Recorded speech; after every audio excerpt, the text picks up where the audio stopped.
Shelby.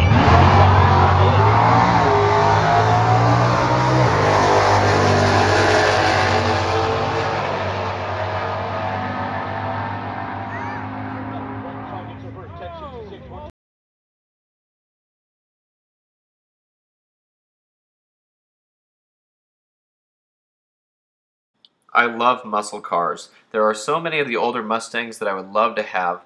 As I was growing up, my favorite one of all was the 1970 Boss 429 Calypso Coral Mustang. I even had a model of it. It was the same model, came in the same box, and I still have that model today. But one of my absolute favorite muscle cars was the 1970 Dodge Challenger. Now, this is a burnt orange RTSE Challenger, and the reason why this car is so special to me is because, like I said before, any of my favorite Mustangs, the 94 to 04s, came out, this was one of the cars that was very big in my life. My uncle had a Challenger exactly like this. It was a 1970 burnt orange with a white vinyl roof. It's a hardtop with the vinyl on it, and it's a RTSE special edition. Had a lot of neat things about the special edition. It was a 440 car that came as a Magnum, and he converted it to a six-pack car. And this was something that was very, very important to me growing up. When I would visit his house, I would peek in the garage and I would see this muscle car sitting in there. And when you're a kid, there are a lot of things that can influence you, and this was definitely one of them. I loved to hear him start this thing up. It was so loud, it would shake the house. It was just one of the coolest muscle cars ever. And you know, when I was younger, the Challengers weren't so popular because the new '09 and newer Challengers were definitely not even considered yet. And they weren't out. Nobody knew what Challengers were. And so I tell my friends at school that my uncle had a Challenger, and they had no idea what that was. So looking at this Challenger, it brings back a lot of memories. This is not my uncle's car, but this is exactly what it looked like. It had the white longitudinal stripe, RTSE, smaller back window, the luggage rack on the trunk. It was just like this. This is actually a 383 car, but I mean, besides that, appearance-wise, it looks almost identical. I think Dodge did a lot of really cool things back then, and of course, if you look at all the color options they had and the vinyl roofs and things, the muscle cars were really interesting. This is what the interior looked like, just like this on my uncle's.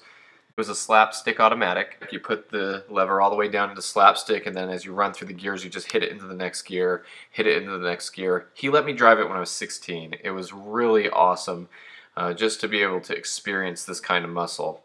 And something else about his car that was actually interesting was it had these wheels, these same looking wheels right here. And so that's something I will always remember. Here's a burnt orange Challenger with those wheels. It's just missing the stripe, otherwise it would look the same. Now, I love watching graveyard cars. They go over these cars, and here is a burnt orange car with a white stripe and a black vinyl roof, RTSE, pretty awesome. And so I love watching graveyard cars. Mark Warman, even though he's portrayed as kind of a bossy jerk guy on TV, he's really knowledgeable about these cars. I love the enthusiasm and the interest he has in these cars. I love that he knows the date codes, he knows the VIN tags, he knows everything by heart.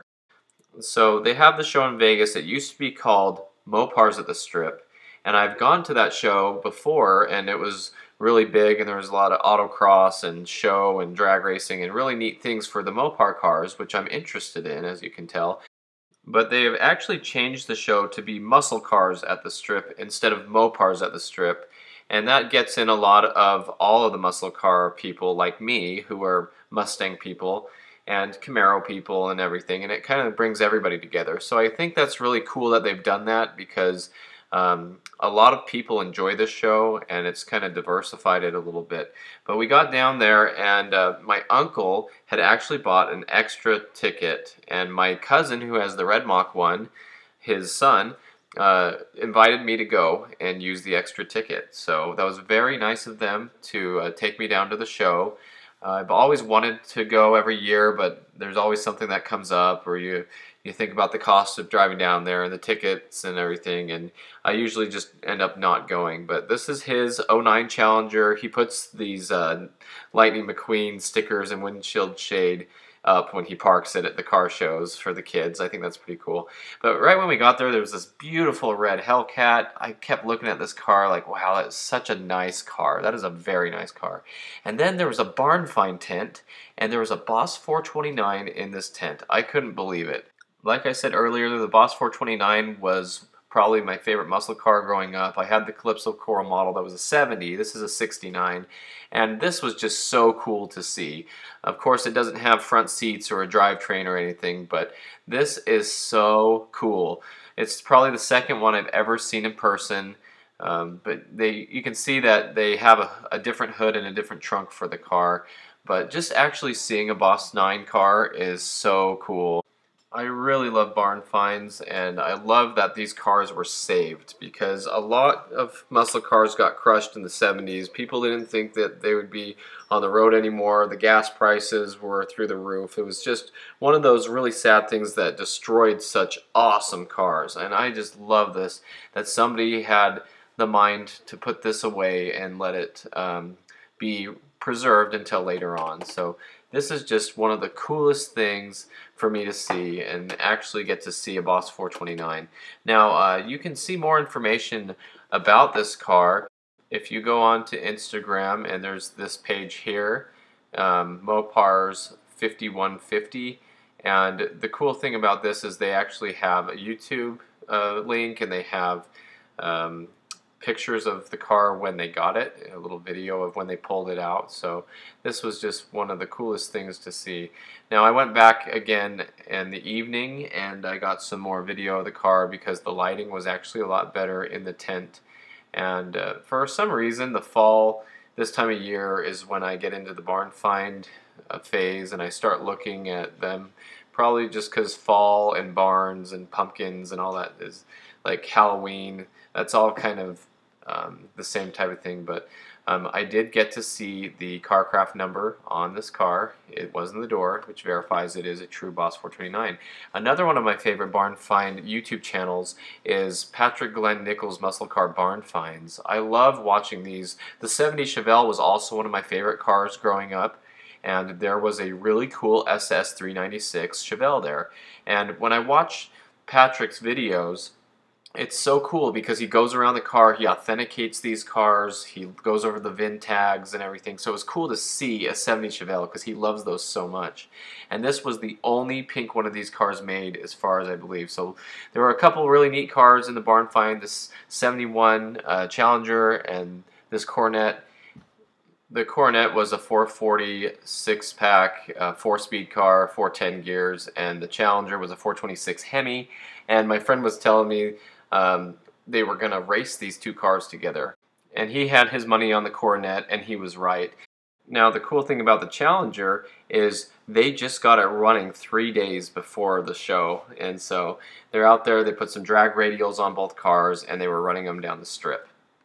Now, I left right before this race, but my friend did take a video of it, and he sent the video. So this is the footage he got.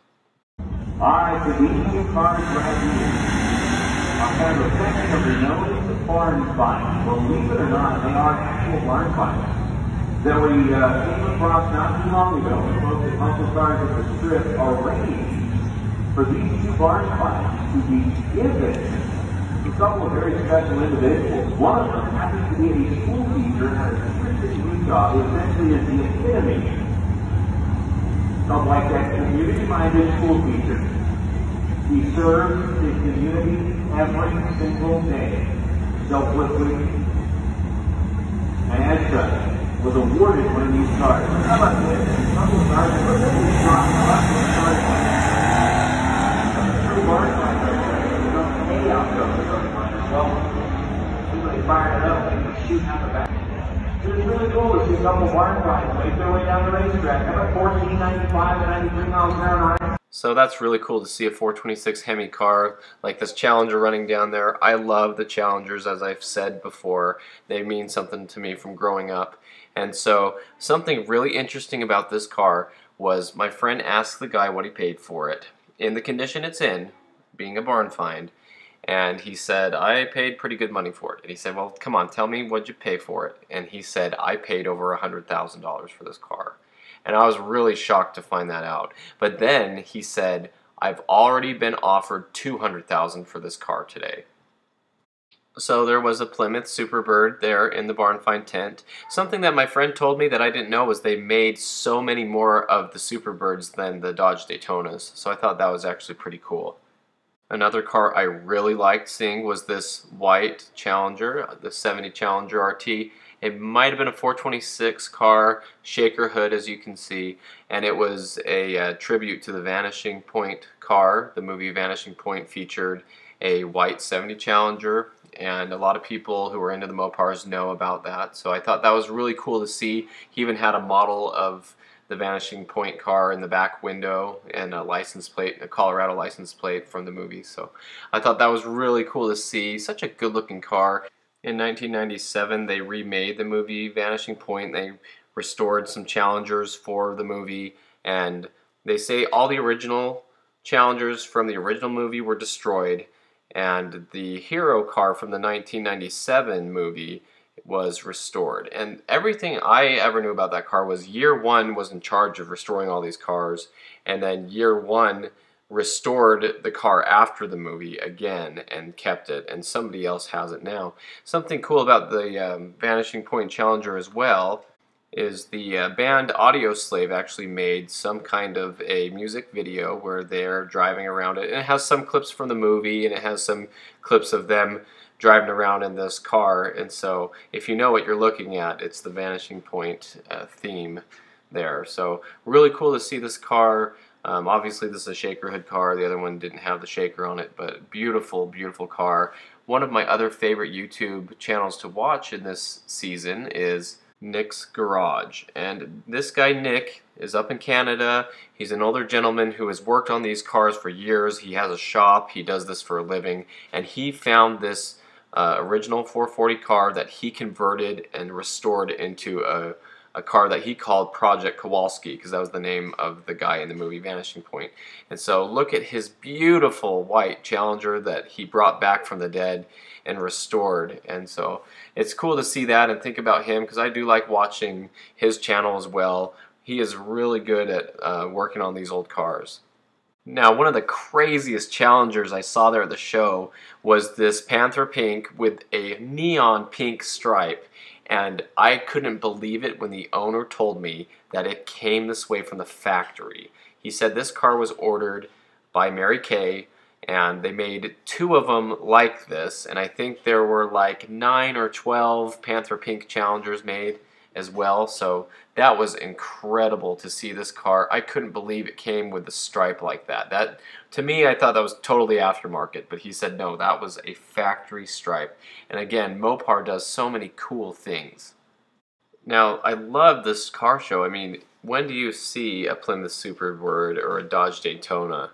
I mean, I wanted to spend most of the time out there. The drag racing was going on at the same time. I didn't really want to miss out on that, but I was also just so in love to walk through and see these beautiful cars that you see on shows like Graveyard Cars, and you never really get to see them in person. So here's a really beautiful red one, and I just really enjoyed walking through the tent. Next up was this beautiful 70 Mach 1 shaker car, and I got to talking to the lady, and I realized that I knew her from Utah. She's from Utah, and her husband has had over 150 cars, she was telling me. And I've seen some of his other cars. He has a Ford GT, and he has a new GT500 that he's racing out there during the show. And she made this American flag out of Hot Wheels cars. I thought that was really cool. And so she was really nice to talk to, very friendly. Another beautiful car was this 70 Challenger RTSE with the black vinyl roof, and my uncle got to talk to him for a while. They got along really well. So it was pretty cool to see my uncle talking to someone who they could hold a great conversation together, and they knew about the cars so well together. 446 pack car, I believe, and shaker hood, really nice car. This was a 4-speed car too. It had the black bumblebee stripe on that wrapped around the back section of the car. So pretty sweet car. That was very nice, beautiful color. I believe if you look at the front of his car, there's a little thing there that shows the magazine for Motor Trend, and it was old versus new, and they did this really cool story about old muscle cars and new ones, and I believe his Challenger was the one that was featured in that magazine, and that's why he had that against the car. So that's actually really cool to see as well, that his car was that nice. This was a very beautiful sublime green Challenger RT with white interior, white vinyl top. There's so many cars like this in combinations. I thought, which one would I like if I could choose one of these cars? I mean, I love the bright color cars like this and the pink, and the other gray Challenger was also very beautiful and very nice. And so this was just a really cool car, shaker hood, really nice to see, really fun to see. And here's a plum crazy Challenger TA. The TA Challenger and the AAR Cuda were built similar, smaller engines like the 340 6-pack, I believe, or the 6-pack cars. Really nice car. I actually really like the TA package. I think the striping and the hood scoop and all the things that it comes with are very aggressive. I love the spoiler on these cars. And so it's interesting that these were the 340 cars, so smaller engines, but more for road racing as far as I know. And look at this beautiful Mach 1, 1969 Mach 1, painted in a very light blue, and a Coyote engine inside. That is so cool. I talked to the owner who was sitting back there in the camp chair, and I just looked over the car and I said, "This has got to be a lot of fun." And he was very happy, smiled, and we got along really well. And I just thought, wow, that's the best of both worlds. What a really cool car. There was one New Edge Mustang there. It was a Celine convertible, so it's a 2-valve with a supercharger on it. Very nice car, dark shadow gray looks like. Could be mineral gray, I believe it was dark shadow gray. And here's an actual Dodge Demon that they do race. That was really cool to see the supercharger like that with Han Solo on there. That was something that is pretty rare. Those are now collectible cars more than anything. I've actually seen this car before. I believe he's local to Las Vegas. He has the Demon logo in the grill. I've seen him racing it at the Mayhem events. So it's really cool to see somebody actually racing one of these cars that was made for racing, because the prices on them have gone up so high that people don't want to race them. And there are a few people I know of that do race these cars. But really cool car, cool color. I was just happy to see this car again and see how cool it is to see an actual Dodge Demon. And I know the red eye Hellcats and everyone can keep up with them with some modifications and stuff, but really cool to see. And this was a beautiful black Cuda, and it had a retro mod in it, so it had a newer Hemi in it, and I'm sure it drives just great. I think the owner told me that he also had the convertible one next to it that was a 71 Cuda with a Gen 3 Hemi, and he drove it 2,000 miles all over Highway 1 in California and stuff. So really cool to see reliability in these old muscle cars with new engines, and hear about them actually taking them out and driving them. And to have a really good end to the night, we topped it off by stopping at a gas station, and there was a Performance Red 99 Cobra there. The guy was getting gas when we pulled in, and I went over to look at the car, and he got in it, and so I kind of missed the chance to talk to him, but then he pulled over and stopped right here to wait for his friend to come out of the convenience store, and I was able to talk to him then, and I said, "That's nice, 99, right?" And he's like, "Yeah, yeah." And so I was able to tell him that I have an '03 Cobra, and he said, "Oh, that's the best year. I wish I had that year." But really cool car, really nice to see. So we got along pretty well, and it actually had a really nice set of Roush wheels on it. And he told me that his friend had bought a Fox Body project car that was pretty hammered. It was more of a parts car, and it had these Roush wheels on it when he bought it. So he got them for $800. Pretty good deal, because those wheels are probably some of my favorite wheels ever made by Roush. So really cool to see. So I had a great time. I was grateful that my cousin had invited me. It was actually his birthday the next day, and it was fun to hang out with my uncle because, like I said, he had that 70 Challenger. I grew up with that car as one of my favorite muscle cars, and every time I've gone to events like this or watched Graveyard Cars, I think of him, and I think about how I wish he was there when I would go to the show without him. And so he's from northern Utah, so I don't see him a whole lot, but it was really cool to go with him and enjoy these Mopars together. It was a great trip. So thanks for watching, everyone. Leave a comment below if you liked any of these cars or if you are into the Mopars. And it was good to see some Mustangs as well, because you know I'm a Mustang guy. And so thanks for watching. Stay tuned for more Mustang content.